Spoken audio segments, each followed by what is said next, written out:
Okay students, welcome back. Let's continue with question number 6 of exercise 13.2. देखो बेटा, question number 6 क्या कहता है आपका, एक बार देखेंगे आप स्क्रीन पे। देखो बेटा, what we have given a pole, हमें एक पोल गिवन है, आयरन पोल, जो कि कैसे बना हुआ है। एक तो बेटा सिलेंडर नीचे है जिसकी हाइट है 120 सेंटीमीटर, डायमीटर इज 24 सेंटीमीटर, जिसको हमने C1 सिलेंडर कंसीडर करके चल रहे हैं। दूसरा क्या बोला गया बेटा, इस सिलेंडर के ऊपर आपने एक दूसरा सिलेंडर को प्लेस कर दिया, सरमाउंटेड कर दिया यहां पर, ठीक है। उसकी हमें हाइट गिवन है 60 सेंटीमीटर और रेडियस गिवन है 8 सेंटीमीटर, तो उसको हमने C2 सिलेंडर मान लिया, कोई दिक्कत की बात नहीं। अब पूछा क्या गया बेटा आपका कि अगर 1 सेंटीमीटर क्यूब, यानी कि इसकी 1 सेंटीमीटर क्यूब का अगर मास 8 ग्राम होता है ना, यानी कि जिसमें जितना भी आयरन यूज हुआ है, अगर उसके 1 सेंटीमीटर क्यूब का मास अगर 8 ग्राम से, तो बताइए इस पूरे का कितना मास होगा, यानी कि एक्चुअल में इस पूरे पोल को बनाने में कितने ग्राम आयरन का यूज किया गया है, तो उसको फाइंड आउट करना हमें। चलिए बेटा स्टार्ट करते हैं। देखो अब बात सुनो बेटा, देखो हमारे पास यहां 2 सिलेंडर है।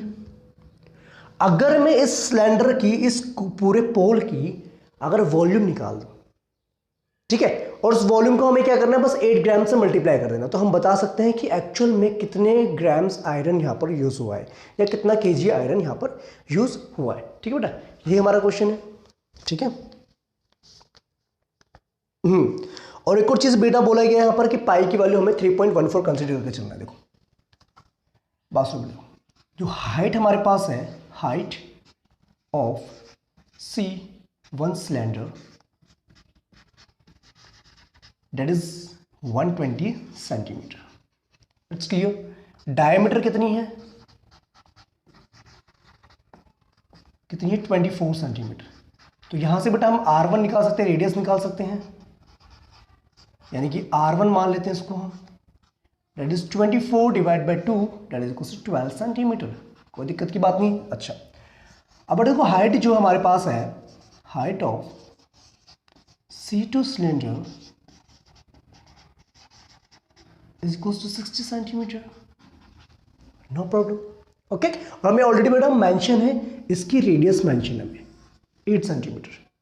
ओके, और हम इसको लेते हैं, रेडियस हमें कितनी गिवन है, R2 that is 8 centimetre. Clear बेटा, बात समझ में आ गया यहाँ तक। अच्छा अब मेंशन क्या है हमें यहाँ पर, mass of 1 centimetre cube iron is equals to 8 grams. ठीक है, बात समझ में आ गया तक। अब सुन बेटा को, अब हम क्या करेंगे, पहले बेटा इस पूरे पोल की वॉल्यूम निकाल देंगे। अब पूरे पोल की वॉल्यूम निकालने के बाद उसको हम 8 ग्राम से मल्टीप्लाई कर देंगे। देखो क्या लिखेंगे हम, volume of pole is equals to volume of cylinder C1 plus volume of cylinder C2। ठीक है, और वो कितना होगा बेटा, देखो ये होगा ना, पाई इंटू में R1 का square into H1 plus pi into R2 का स्क्वायर इंटू H2। ठीक है बेटा, बात समझ में आ रही कि नहीं आ रही है ना। देखो ना बेटा, H1 क्या है, बेसिकली हाइट हमारी C1 सिलेंडर की है, और H2 क्या है, ये हमारा H1 है और ये हमारा H2 है। ठीक है, अब पुट कर देंगे वैल्यूज को। अगर हम पाई को यहां से कॉमन निकालें तो हमें मिलेगा R1 का स्क्वायर, H1 प्लस में R2 का स्क्वायर H2। पाई की वैल्यू 3.14। ओके, R1 रेडियस कितनी हमारे पास 12 है, 12 इंटू 12 हो जाएगा, और हाइट इज 120। क्लियर होगी बात, परफेक्शन, कोई दिक्कत नहीं। 120 नहीं बेटा, ये हमारी 220 है, 220 सेंटीमीटर है। ठीक है बच्चे, इसको करेक्शन कर लीजिए। हाइट ऑफ द सिलेंडर जो C1 हमारे है ना, वो कितनी है, 220 है, 220 सेंटीमीटर। ठीक है, प्लस में R2 कितनी हमारे पास 8 सेंटीमीटर, तो हम करेंगे 8 इंटू 8 मल्टीप्लाई में 60। Done, very good. तो यहाँ से मिल जाएगा, हो जाएगा 3.14, 12 इंटू 12 इंटू 220 कितना हो जाएगा आपका, ये चेक कीजिए, इसको एक बार सॉल्व कीजिए कितना आएगा।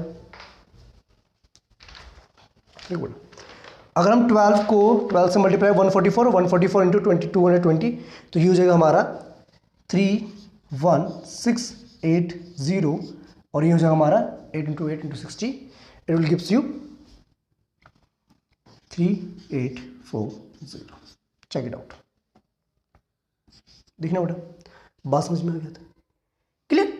अब यहां से हमें एक कंक्लूजन मिलता है कि 3.14 मल्टीप्लाई में ये हो जाएगा हमारा 35520। Done, okay. तो इतनी बात क्लियर होगी बेटा। तो from here you will get, ये हो जाएगा हमारे पास, इसको मल्टीप्लाई कीजिए कितना आएगा आपका 111,532.8 सेंटीमीटर क्यूब। आई बात समझ में कि नहीं आई? एक्चुअल में बेटा जब हम इसको सॉल्व करेंगे तो हमारे पास जो वॉल्यूम आएगी इस पार्टिकुलर पोल की, that will be this one, 1,11,532.8 centimetre cube. Check करिए बेटा, देखो क्लियर है यहां तक, कोई दिक्कत नहीं। अच्छा सुनो, अब बेटा हमें मेंशन क्या था, हमें ये मेंशन था कि 1 सेंटीमीटर क्यूब का जो वेट है वो इतने ग्राम्स है, ठीक है, या मास जो हमारे पास 8 ग्राम्स है। तो बताइए इतने सेंटीमीटर क्यूब आयरन का कितना मास होगा। तो हम क्या लिखेंगे बेटा, यहाँ पर इतनी बात क्लियर होगी, इसको यहाँ कंटिन्यू करते हैं, ठीक है। तो हम क्या लिखेंगे यहाँ से, देखो बेटा, तो लिखेंगे यहाँ से हम देयरफॉर मास ऑफ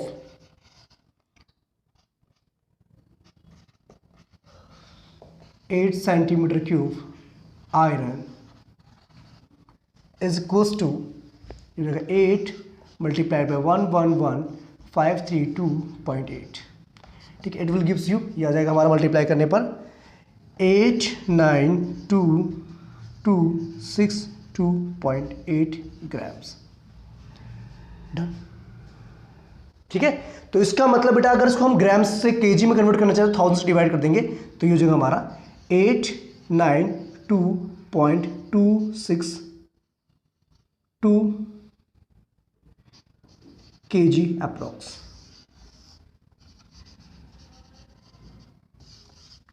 आई बस समझ, ठीक है बेटा।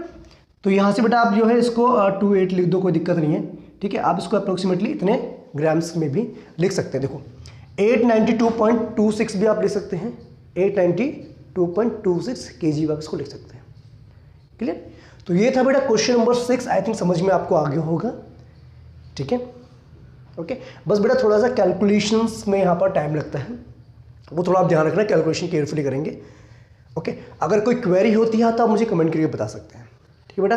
अब बात करेंगे हम क्वेश्चन नंबर 7 की।